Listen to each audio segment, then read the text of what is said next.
Gloria al Señor. Buscamos en nuestras Biblias en el libro de Hebreos, capítulo 9. Hebreos, capítulo 9. Versículo 1. Vemos la palabra del Señor. En el nombre del Padre, del Hijo y del Espíritu Santo. Amén. Hebreos 9:1 dice: Ahora bien, aún el primer pacto tenía ordenanza de culto y un santuario terrenal, porque el tabernáculo estaba dispuesto así. En la parte primera, parte llamada del lugar santo, estaba el candelero, la mesa y los panes de la proposición. Tras el segundo velo estaba la parte del tabernáculo llamado el lugar santísimo, el cual tenía un incensario de oro, el arca del pacto cubierto de oro por todas partes, en la que estaba una urna de oro que contenía el maná, la vara de Aarón que reverdeció y las tablas del pacto.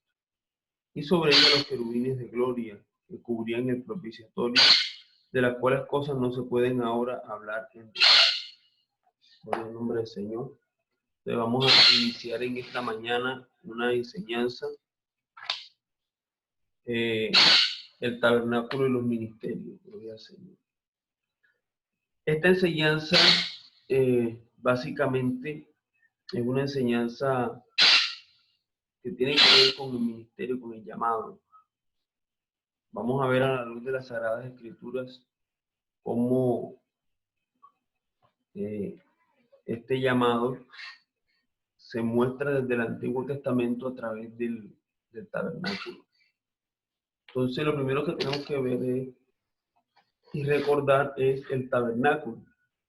El tabernáculo es una figura que yo la he mostrado en varias imágenes, en varios videos, que está conformada, que es como una casa prácticamente, una casa que está enrejada o que está cercada por unas cortinas. Todo lo que está dentro, todo el espacio que está entre la casa y las cortinas se llama los atrios. Ahora, dentro de la casa hay dos dependencias o dos lugares. El primer lugar o la primera dependencia es el lugar santo, que es la parte más amplia del tabernáculo, y luego se encuentra el lugar santísimo, que es una parte más pequeña de ese mismo tabernáculo. Entonces, en cada una de estas partes se encontraban unos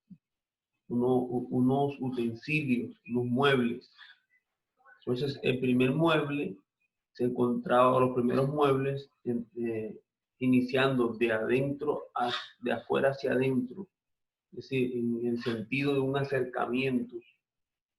Encontramos primero el altar de bronce, después encontramos la fuente de bronce, después a una misma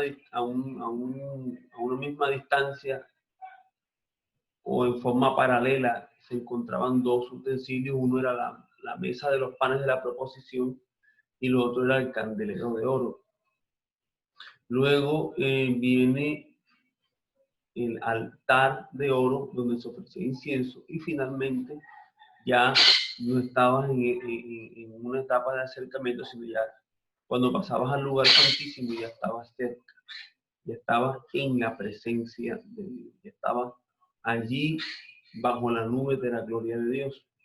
Entonces podríamos decir que el camino hacia el arca de la alianza, el camino hacia la presencia, el camino hacia el acercamiento, es un camino de 5 etapas, o un camino más bien de 5, no, como de 4 etapas más o menos, pero que en ese trayecto encontramos 5 figuras, y eso me llama poderosamente la atención porque esas figuras, esas 5 figuras me hablan de los 5 ministerios y yo no lo quería creer hasta que empecé a darme cuenta y a hallar las distintas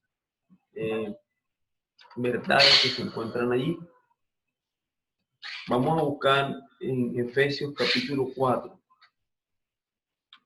Ahí en Efesios 4 se encuentran el tema de los 5 ministerios, Efesios 4:11. Dice la palabra: y él mismo constituyó a unos apóstoles, a otros profetas, a otros evangelistas, a otros pastores y maestros. ¿Sí? Ahí está. Contamos a unos apóstoles, a otros profetas, a otros evangelistas, a otros pastores y maestros. 5. Ahora la gran pregunta es, estas 5 formas, nos vamos a decir, el altar, la fuente de bronce, el candelero de oro, la mesa de los panes de la proposición y el altar de oro. 5 antes de llegar al arca. Entonces, ¿a cuál correspondería cada uno? ¿Cuál representaría cada uno? Cuando empezamos a estudiar lo que significa cada una de esas piezas, vamos a poder entender el misterio que puede representar o al que está asociado. Número 1, el altar. El altar, primeramente que todo, era un utensilio donde se ofrecía el sacrificio establecido por Dios o el holocausto. Este altar constaba era hecho de madera, era hueco totalmente. Tenía 2,5 metros de longitud, 2,5 metros de ancho y 1,5 metros de alto aproximadamente. Tenía unos anillos y esos anillos tenían unas varas. Todo esto era cubierto de bronce. Era de madera, pero cubierto de bronce. Luego venía una reja de bronce puro que tenía también unos anillos para ser llevada, pues pesaba bastante. Esa reja se colocaba hasta la mitad del altar, en la parte interior, llegaba hasta la mitad de las tablas, o sea, hasta aproximadamente unos 75 centímetros dentro del altar. Ahí se colocaba la leña y se colocaba el sacrificio, se colocaba el cordero. Ahora, cuando nos vamos a la palabra de Dios, en San Juan capítulo 1, vamos hasta San Juan capítulo 1,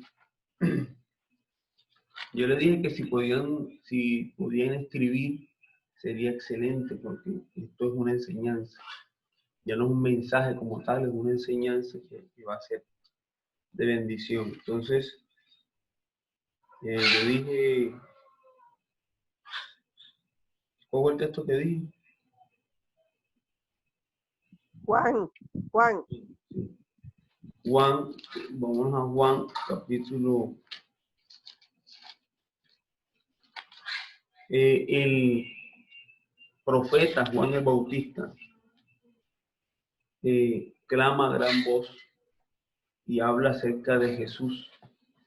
Y dice la palabra en Juan capítulo 1, versículo, exactamente el versículo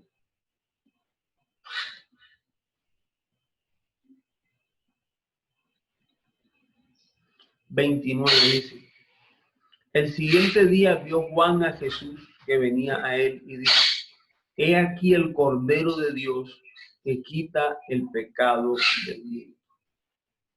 Entonces, precisamente Jesús lo llama la palabra el Cordero de Dios que quita el pecado del mundo. Ahora, si Jesús es el Cordero que se sacrifica, entonces, ¿cuál es el altar donde se sacrifica? ¿Dónde fue sacrificado Jesús? En la cruz. Entonces, cuando hablamos de altar, estamos hablando de la cruz. Estamos hablando del sacrificio que hizo Cristo en la cruz del Calvario, donde experimentó el fuego de la ira de Dios en su cuerpo, donde su cuerpo fue consumido por la ira de Dios, al punto que dice la Biblia quedó desfigurado, su rostro quedó desfigurado a causa de lo que vivió, los azotes, las heridas en sus manos, en sus pies, su costado traspasado, su rostro desfigurado, su espalda lacerada, al punto que se le caía la carne de sus espaldas, heridas, hinchazón y podrida llaga. Fue terrible lo que Jesús padeció y sufrió en la muerte de cruz. Y sin contar o sin describir lo sangriento que era la escena, pues todos estos azotes y todo este flagelo que experimentó Jesús hizo que Jesús se colocara en una posición de desangramiento. Por eso dice la palabra en Isaías capítulo 53, en uno de esos versículos, que Él derramó su vida hasta la muerte. Y nos dice también en Génesis de que la vida de la carne es la sangre. Entonces, básicamente lo que ocurrió es que Jesucristo derramó su sangre, toda su sangre se desangró para poder darnos salvación. Entonces, si Él se desangró, quiere decir que esa cruz estaba ensangrentada. Y no solamente la cruz, sino que la sangre debió haber bajado hasta el pie de esa cruz, hasta la parte más baja de esa cruz, tocando la tierra y dándonos el escenario perfecto para identificar ese sacrificio con el altar del Antiguo Testamento.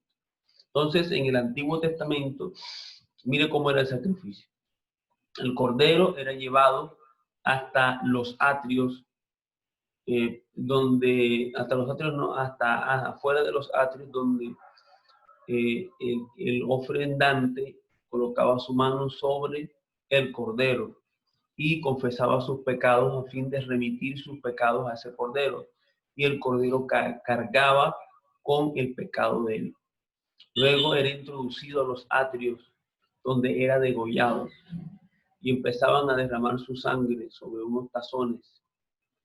Luego era desollado, es decir, se le quitaba la lana, la piel, junto con los intestinos y la grosura de los intestinos, y luego era colocado eso sobre el altar en el fuego, primeramente quemado, con el fin de que la grasa sirviese de combustible para el fuego. Luego aquel era desprezado, su espaldilla, sus muslos, todo, y era lavado en agua. Y luego era montado sobre ese altar y empezaba a ser quemado. La sangre había que untarla en los cuernos del altar, pues el altar tenía 4 cuernos en sus 4 esquinas. Y todo eso había que ensangrentarlo y luego el resto echarlo al pie del altar, en la parte baja del altar. Esto me muestra maravillosamente el tema de la cruz. La cruz estaba ensangrentada, pero también estaba el pie de la cruz, a causa de la sangre que Jesús derramaba, estaba allí derramándose en ese altar, derramándose en esa cruz. Así que altar y cruz son sinónimos. Ahora, ¿cuál es el ministerio que expone el Evangelio? ¿Cuál es el ministerio que predica acerca de la cruz, que predica salvación, que predica que Cristo murió en la cruz del Calvario por todos para nuestra salvación? ¿Cuál es el ministerio que anuncia las buenas nuevas de salvación?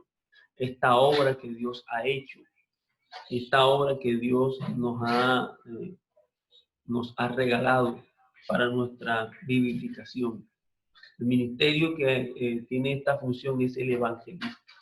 Por tanto, en el altar estamos hablando de que en un proceso de acercamiento a Dios, quien primeramente toma el mando para iniciar, para acercar al mundo a Dios, es el evangelista.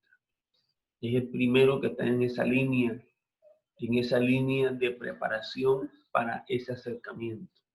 Es el evangelista, gloria al nombre del Señor. Luego viene una segunda figura, y esa figura es el lavacro o la fuente de bronce. Nótese que en estas dos, tanto en el altar como en la fuente de bronce, son de bronce. El bronce es prototipo de humanidad, Cuando se habla del Hijo del Hombre en Apocalipsis capítulo 1, dice que sus pies son como bronce bruñido. Y fíjese que no habla del Hijo de Dios. Cuando habla del Hijo de Dios lo muestra glorioso, lo muestra sin manchas, sin arrugas, lo muestra de una manera impresionante. Pero cuando habla del Hijo del Hombre, muestra sus pies como bronce bruñido. Por tanto, el bronce representa la humanidad, representa a Jesucristo como hombre.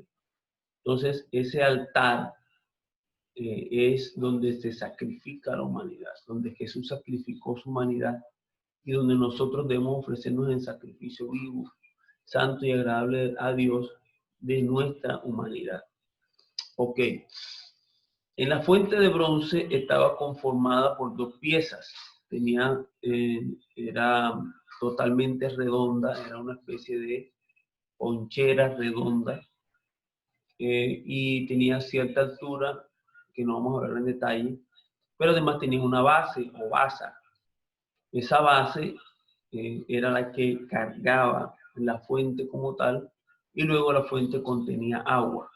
Esta agua debía ser un agua limpia utilizada por los sacerdotes para lavarse dos cosas desde su cuerpo: lavarse las manos y lavarse los pies. Entonces esto me habla del maestro de la palabra. ¿Por qué? ¿Por qué me habla del maestro? Porque aquí nos muestra la palabra. El bronce era con que los espejos se hacían los espejos de las mujeres. En el libro de Santiago, capítulo 1, nos habla la palabra del Señor que el que se mira en un espejo y se le olvida cómo era, es como el oidor olvidadizo. Pero dice, el que mira perfectamente en la ley, está dando a entender que la ley es como un espejo y la ley es la palabra. Entonces, el lavacro o fuente de bronce representa todo lo que tiene que ver con la palabra. Ahora, la base representa el Antiguo Testamento, porque no hay nada en el Nuevo Testamento que no sea respaldado o basado en los pasajes del Antiguo Testamento. Todas las profecías mesiánicas son el cumplimiento de las profecías del Antiguo Testamento. Todos los cumplimientos del Mesías y todas las referencias que hace el Nuevo Testamento son del Antiguo Testamento. Por tanto, la base del Nuevo Testamento es el Antiguo Testamento. Luego viene el Nuevo Testamento, que es el que contiene la esencia misma del Espíritu Santo. En el Antiguo Testamento no se manifestó el Espíritu Santo en la manera como en el Nuevo Testamento se manifiesta de una manera graciosa. La palabra vino a aumentar, vino a ser revelada de una manera tan profunda, es en el Nuevo Testamento. Por tanto, el Nuevo Testamento contiene la palabra, contiene la palabra de Dios, no la escritura únicamente, ¿sí? Contiene la palabra de Dios, el espíritu de la palabra. Es la palabra que limpia. Fíjense que Jesús dijo, mis palabras son espíritu y son vida. Jesús dijo, ya vosotros estáis limpios por la palabra que os he hablado. ¿Con qué limpiará el joven su camino? Con guardar tu palabra. Entonces la palabra es un ente de limpieza, es un agua. Dice la escritura del apóstol Pablo, dice que somos transformados en el lavamiento del agua por la palabra. Entonces la palabra es el agua. La palabra de Dios es el agua que está contenida en el Nuevo Testamento, pero que está respaldada por el Antiguo Testamento. Está basada. Entonces, el ministerio que tiene íntima relación con las Sagradas Escrituras es el ministerio del Maestro. ¿Por qué no el ministerio de apóstol? porque ya veremos que hay otras cualidades importantes en el ministerio apostólico que son totalmente diferentes. Pero siempre las palabras, los ministerios que siempre manejan el tema son ministerios de Antiguo Testamento, manejan Nuevo Testamento, o sea, siempre estudian las Sagradas Escrituras. Y ese ministerio es el ministerio del maestro. El maestro siempre está dado a ese tema. Y ahorita vamos a reiniciar la segunda parte de esta enseñanza. Ya ahorita entramos.